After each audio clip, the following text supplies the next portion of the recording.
네, 오늘 영상에서는 배당성장 ETF의 정석이라고 불리는 DJRO에 대해서 분석해보도록 하겠습니다. DJRO는 iShares Core Dividend Growth ETF의 약자로 ETF의 이름에서도 볼 수 있듯이 성장을 중요시 여기는 배당성장 ETF라고 할 수가 있습니다.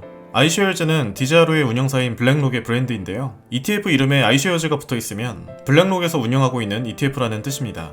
블랙록은 1988년에 설립된 세계 최대의 미국 자산 운용사로 블랙록이 출시하고 운영하는 ETF에 투자한다는 것은 그만큼 어느 정도의 안정성이 보장된다고 볼 수가 있습니다. DJRO를 구성하는 섹터를 보면 금융주의 비중이 19%로 가장 높고 헬스케어와 정보기술 섹터 비중이 각각 17%로 뒤를 잇고 있습니다. 배당성장 ETF로 유명한 또 다른 ETF인 SCHD도 금융주의 비중이 가장 높았는데요. 금융주는 은행이나 보험, 부동산 투자 신탁 등 성장률과 배당 수익률이 높은 산업이기 때문에 그렇습니다. 그리고 헬스케어 섹터는 생명공학 관련 종목이 많기 때문에 그만큼 경기에 덜 민감하고 배당 수익률이 높은 특징이 있습니다. 그리고 정보기술 섹터는 성장률이 좋고 배당금도 지속적으로 성장하는 특징을 가지고 있습니다. 얼핏 보면 SCHD와 비슷하게 보일 수도 있는데 DJRO 같은 경우에는 SC보다 미래산업이나 정보기술 관련 종목 비중이 더 높아서 상호 호환이 될 수 있을 것 같습니다. DJRO가 보유하고 있는 종목은 총 451개인데요. 그 중에서 가장 높은 비율을 차지하고 있는 종목은 엑슨모빌입니다. 그리고 JP모건과 애플, 마이크로소프트가 각각 뒤를 잇고 있는 모습을 보이고 있습니다. 이 종목들의 배당 관련 지표를 보면 DJRO가 어떤 지향점을 가진 ETF인지 한눈에 알 수 있는데요. 먼저 가장 높은 비중을 차지하고 있는 엑슨모빌의 배당 성장률을 보면 약 10년 동안 배당금이 한 번도 끊기지 않고 쭉 우상향한 것을 볼 수가 있습니다. 두 번째로 비중이 높은 JP모건도 엑슨모빌과 비슷하게 10년 동안 배당이 꾸준히 증가하고 있는 모습을 보이고 있습니다.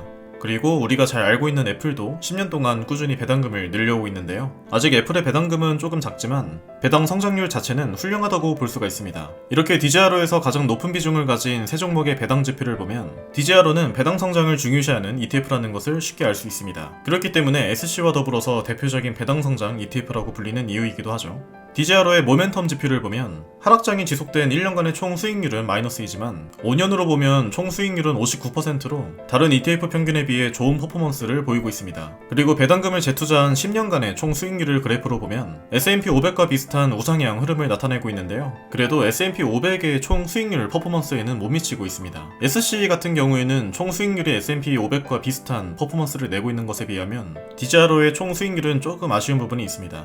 그래도 배당 성장과 더불어서 주가 수익도 꾸준히 우상향하고 있는 것을 보면 굉장히 긍정적인 ETF라고 볼 수가 있겠죠. DJRO는 패시브 펀드에 속하기 때문에 운용 수수료는 0.08%로 상당히 낮은데요. 이렇게 운용 수수료가 낮다는 것은 장기 투자에 상당히 유리한 조건을 가지고 있다고 볼 수가 있습니다. DJRO의 배당 지표를 보면 배당 수익률은 2.3%이고 1년간의 배당 성장률은 약 9%, 5년으로 보면 10%가 넘어가는 좋은 퍼포먼스를 보여주고 있습니다. 그리고 무엇보다 8년 동안 배당이 끊기지 않고 꾸준히 증가한 모습을 보여주고 있죠. 그래서 DJRO는 지난 10년 동안 배당금을 꾸준히 증가시켜오고 있고 작년 기준으로는 연간 주당 1.17달러를 지급하고 있습니다. 그래서 그래프를 보면 배당 성장 ETF답게 배당 성장률이 상당히 좋은 것을 볼 수가 있죠.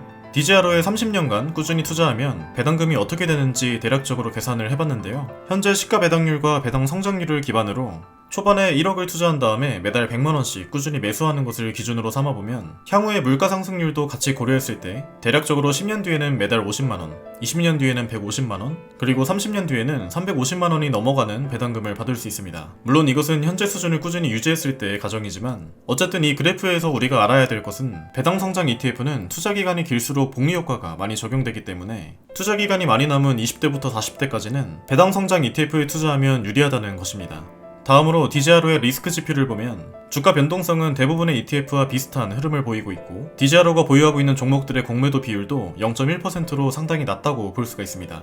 그리고 상위 10개의 종목이 차지하는 비율도 25%로 분산 투자가 잘 되어 있는 것을 볼 수가 있습니다. DJRO의 운용자금은 230억 달러인데요. 우리나라 돈으로 약 30조 원의 상당한 자금 흐름을 가지고 있습니다. 일단 운용자금이 클수록 거래가 많다는 것이고 우리의 돈이 묶여버리는 리스크가 그만큼 줄어들기 때문에 운용자금이 많다는 것은 중요한 요소 중 하나라고 볼 수가 있겠죠. 결론적으로 DJRO는 SCHD와 더불어 대표적인 배당 성장 ETF라고 할 수가 있는데요. 매달 꾸준히 50만원이든 100만원이든 적립식으로 투자하고 배당금이 들어올 때마다 배당 재투자를 한다면 시간이 갈수록 복리 효과가 극대화되면서 10년, 20년, 30년 뒤에는 배당금이 눈덩이처럼 커지는 복리 효과를 볼 수가 있는 ETF입니다. 그리고 SC에 대비해서 정보기술 섹터 비중이 높기 때문에 만약 SC와 같이 투자하게 되면 IT 종목의 빈 곳을 보완하는 ETF로도 충분히 활용할 수가 있습니다.